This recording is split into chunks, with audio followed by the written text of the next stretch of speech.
మాతృ సంహిత. రచన శ్రీ కొండముది రామకృష్ణ అన్నయ్య గారు. వ్యాసం 53. సర్వార్ధదాత్రి. నిత్యము సామాన్యంగా 11-12 గంటల సమయంలో జిల్లెళ్లముడిలో అమ్మ దర్శనం ప్రసాదింపబడుతుంది. అమ్మ కుర్చీలోనూ మంచం మీదనూ సుఖాసీన కాగా, ఆనాడు అక్కడ ఉన్న ప్రజలందరూ తమ తమ మతానుసారము అభిమతానుసారము అమ్మను అర్చించుకుని తీర్థప్రసాదాలు స్వీకరిస్తారు. సామాన్యంగా అమ్మ ఆ సమయంలో మౌనముద్రాలంకార సంశోభిత అయి మాత్రమే కొలువు తీరి ఉంటుంది. కన్నులు ఎంతో నిర్మలంగాను ప్రసన్నంగాను తేజోవంతంగాను భాసిస్తూ, ఒక్కోసారి నీటిలోని మీనముల వలె వేగంగా అటు ఇటు సంచలింపజేస్తూ, అందరిపై కరుణాదృష్టి కురిపిస్తూ అమ్మ లోలాక్షి అన్న తన నామాన్ని స్మృతికి తెస్తూ ఉంటాయి. పూజానంతరం అందరూ భోజనాలు చేస్తారు. అప్పుడు అమ్మ మళ్ళీ సుస్నాత అయి సద్యో వికసిత సౌగంధిక వలె దరహాస రోచిస్తులు వెదజల్లుతూ పర్యంకాసిన అయి దర్శనం అనుగ్రహిస్తుంది.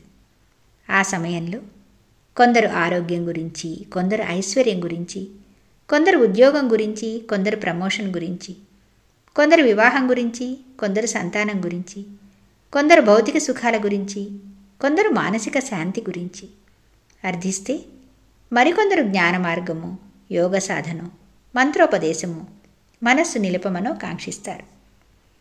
అమ్మ ఆ కోరికలకు మౌనంతోనూ కుంకుమతోనూ సమాధానం ప్రసాదిస్తుంది. అంటే అమ్మ అనుగ్రహ ప్రసారానికి సంకేతం మాత్రమే కుంకుమ ప్రసాదం. కనుకని అమ్మకు గాని మనకు గాని అమ్మ వాక్కుతో ప్రమేయం లేదు. అమ్మ కరుణ మనకు సర్వము ప్రసాదించడానికి సమర్థమై ఉన్నప్పటికీ, అమ్మకు ఏనాడు ఇట్లా చేస్తాను అట్లా చేయగలను అని ఉద్ఘాటించడం కానీ, అమ్మకు మన యావజ్జీవితం విదితమైనప్పటికీ ఇది అట్లా జరుగుతుంది, అది ఇట్లా అవుతుంది అని తమోమయమైన మన భావి పదంలో కాంతి ప్రసారం చేయడం కానీ అలవాట్లేదు. అమ్మ అందరి కోరికలకు పరిపూర్తి ఫలితము మౌనంగానే ప్రసాదిస్తున్నప్పటికీ, కొందరు ప్రశ్నలకు వాణి ఆవశ్యకతమవుతుంది. అందుకు అభ్యంతరం చెప్పక అమ్మ వాగ్దేవత అయి సర్వ విషయాలు సాకల్యంగా వివరిస్తుంది. అందువల్ల నిత్యము అవసరమైతే కొంత సమయం విన్నపాలకు ప్రత్యేకించబడుతుంది. పూజ సామూహికంగా జరిగిన ఈ విన్నపాల ఏర్పాటు మాత్రం అవసరమైతే ఏకాంతంలోనూ జరుగుతుంది. ఎవరికి అభ్యంతరం లేకపోతే బహిరంగంగానూ జరుగుతుంది. ఈ నెల 13వ తేదీన ఆనాడు దర్శనార్థం అర్థించిన వారందరూ ఒక్కరొక్కరే అమ్మ వద్దకు వచ్చి తమ తమ బాధలు కోరికలు విన్నవించుకున్నారు. అమ్మ అందరినీ ఆప్యాయతతో అనుగ్రహించింది. అందరూ వాళ్ళ కష్టాలు మాత్రమే చెప్పుకున్నారు, వారి కోరికలు మాత్రమే విన్నవించుకున్నారు. కానీ చివరకు ఒక అనంతపురం సోదరి వచ్చింది. ఆమెకు జీవితంలో కష్టమేమీ లేదుట, సర్వసంపదలు ఉన్నాయట. ఇంతవరకు ఆమె కోరటానికి ఏమీ కనిపించలేదట. ఎంత అదృష్టవంతురాలు! కానీ నాడు మాత్రం ఆమెకు ఒక కోరిక కలిగింది. అమ్మా, నీవు నా వెంట రావాలి, మా ఇంటికి రావాలి, మా ఇల్లంతా నీవే నిండిపోవాలి అన్నది. ఆ కంఠంలో ఆర్తి ఉన్నది. ఎంత చక్కని కోరిక! మిగతా అందరూ అమాయకంగాను అజ్ఞానయుతంగాను ఎవరికి ఏదవసరమో వారికి దాన్ని ప్రసాదించే అమ్మను వారు అట్లా ప్రత్యేకించి కోరుకుంటే, ఈమె కోరిక ఎంత ఉన్నతంగా ఉన్నది అనుకున్నాం. కానీ వెంటనే స్ఫురించింది, అమ్మా, నీవెప్పుడూ నా గుండెలో ఉండిపో, నా మనసంతా నిండిపో అని ప్రార్థించలేకపోయిందే అని. కానీ ఆ వెంటనే స్ఫురించింది, సర్వాంతర్యామిని అయిన అమ్మ ఏ గుండెలో లేదు? సూది మన సందులేక సర్వవ్యాప్తం అయిన అమ్మ ఏ మనస్సును వెలితిగా ఉంచింది అని. మరి ఇక అమ్మని ఏమి కోరుకోవాలి? ఏ కోరిక అర్థవంతమైంది? కానీ ఆ క్షణంలోనే మళ్ళీ స్ఫురించింది, అందరి కోరికలకు అన్ని ప్రశ్నలకు ప్రేరణ అమ్మదే అయినప్పుడు ఈ విచికిత్స మనకెందుకు అని. సెప్టెంబర్ 1970. వ్యాసం 54. తెర. ఈ నెల 18వ తేదీ సాయంకాలం కొందరు అమ్మ పద పంకేరుహ సౌరభాలను ఆఘ్రాణిస్తూ ఉపవిష్టులమై ఉన్నాం. అంతలో తిరువూరు నుండి వచ్చిన సోదరులొకరు వారి అనుభూతులను వివరించి, వారి సందేహాలను విన్నవించి అమ్మ ఏ అవతారమో స్పష్టపరిచి భక్తులకు సందేశం ప్రసాదించమని అమ్మను వేడుకున్నారు. అమ్మ తనకు భక్తులెవరూ లేరని, అంతా బిడ్డలు మాత్రమేనని పునరుద్ఘాటిస్తూ తాను ఏ దేవత అవతారము కాదని, తాను అమ్మను మాత్రమేనని ప్రకటించింది. వెంటనే మేము అడిగాం, అమ్మా, నీవు ఏ దేవత అవతారము కాకపోతే ఎందరికో వివిధ దేవతామూర్తులతో దర్శనమిస్తున్నావు కదా, వారు చూస్తే నీవు కనపడటం కాదు, నీవు కనిపిస్తే వారు చూస్తారాయే, మరి దానిలోని ఆంతర్యమేమిటి అని. మరి అమ్మ తన బాల్యం నుండి ఎందరికో వివిధ రీతుల దర్శనం ప్రసాదించింది. లక్ష్మణాచార్యులు గారికి బాలా త్రిపుర సుందరిగా, ప్రఖ్యా సుబ్బయ్య గారికి లలితగా, మూల్పూరి సుబ్రహ్మణ్య శాస్త్రి గారికి రాజరాజేశ్వరిగా, మన్నవ రామబ్రహ్మం గారికి సీతగా, యార్లగడ్డ రాఘవయ్య గారికి దుర్గగా, ప్రసాదరాయ కులపతి గారికి ప్రచండ చండికగా, మన్నవ బుచ్చిరాజు గారికి భూదేవిగా, విద్యాసాగర్ గారికి శ్రీదేవిగా, భవానీ ప్రసాద్ గారికి సరస్వతిగా వివిధ దేవి అవతారాలతో సాక్షాత్కరించడమే కాక, గంగరాజు పున్నయ్య గారికి మురళీధరుడుగా, గుండేలరావు గారికి కోదండరాముడుగా, తురిమెళ్ల వెంకటప్పయ్య గారికి సత్యనారాయణ స్వామిగా, ముద్దన రామయ్య గారికి వెంకటేశ్వర స్వామిగా, మరెందరికో మరెన్ని దైవ స్వరూపాలుగానో అమ్మ ప్రత్యక్షమైంది. నేను మీలాంటి మనిషినే అని, నేను అమ్మను మాత్రమే అని అమ్మ మాటల్లో వినిపింపజేసిన, అమ్మ చేసే ప్రతి క్రియలు, అమ్మ ప్రసాదించే ప్రతి దర్శనంలో అసాధారణత, అసామాన్యతలతో కూడిన దైవత్వమే అమ్మలో ప్రస్ఫుటమవుతుంది. నిత్యము అసంఖ్యాకులు అమ్మను అర్చించుకుంటున్నప్పటికీ దేవీ నవరాత్రి ఉత్సవాలలో అమ్మకు జరిగే పూజలు బహుదా విశేషంగా ఉంటాయి. ఆప్తమిత్రుని వలె, ఆత్మబంధువు వలె ఎంతో ప్రసన్నంగా, ఎంతో సన్నిహితంగా మనలో మెసిలే అమ్మ గంభీరవదనయై, ఉన్నతాసీనయై, దుర్గమమై, దుర్లభమై విరాజిల్లుతుంది.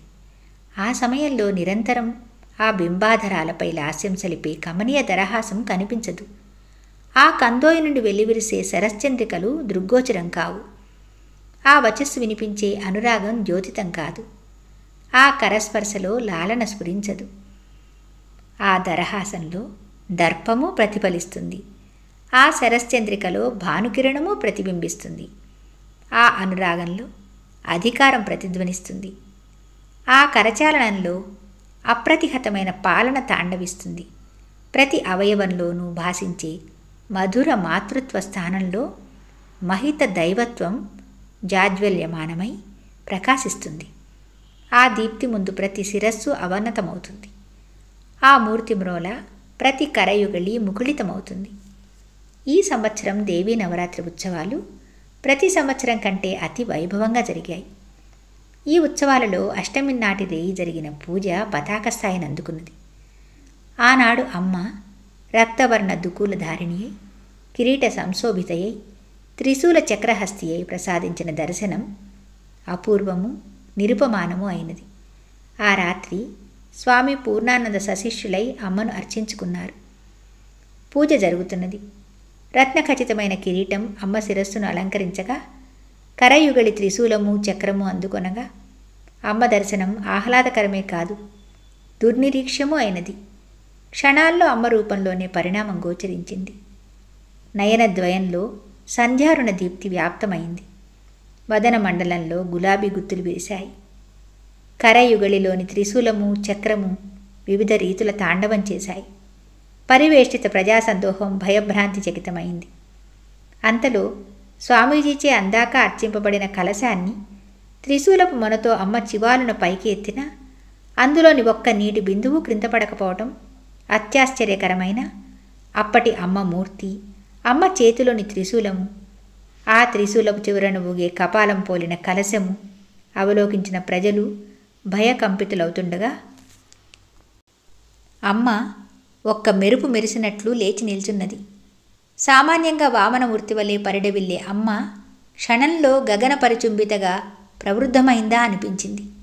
అందాక దుర్గవలే దుర్నిరీక్ష అయిన అమ్మ వైకుంఠపురి నివాసుడైన సాక్షాత్ శ్రీమన్నారాయణుని వలె ప్రత్యక్షమైంది.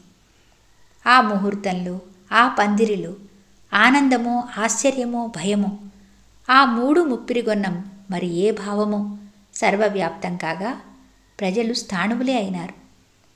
ఆ ఉత్సవాలు అప్పటి అమ్మ రూప వైభవము స్ఫురణకు వచ్చి అమ్మలోని మానవతా మాధవత్వాల పసిటి సారథిని స్మరిస్తూ అమ్మతో ప్రసంగం చేస్తూ ఉండగా స్వామి పూర్ణానంద గదిలోకి వచ్చి ఆసీనులైనారు. వెంటనే సోదరులు దుర్గాప్రసాదరావు గారు అమ్మను గురించిన వారి అభిప్రాయాన్ని అర్థించారు. అమ్మ అనటంలోనే సర్వదేవతలకు ఆధారమైనదన్న భావం ఉన్నది కదా అన్నారు. స్వామీజీ, ప్లీజ్ క్లియర్ వెదర్ అమ్మ ఈజ్ మదర్ ఆర్ ఫాదర్ అని మళ్ళీ అడిగారు ప్రసాదరావు గారు. వెంటనే స్వామీజీ మదర్ ఆఫ్ ఫాదర్ అన్నారు. ఆ సమాధానం మమ్మల్ని సమ్మోహితులను చేసింది.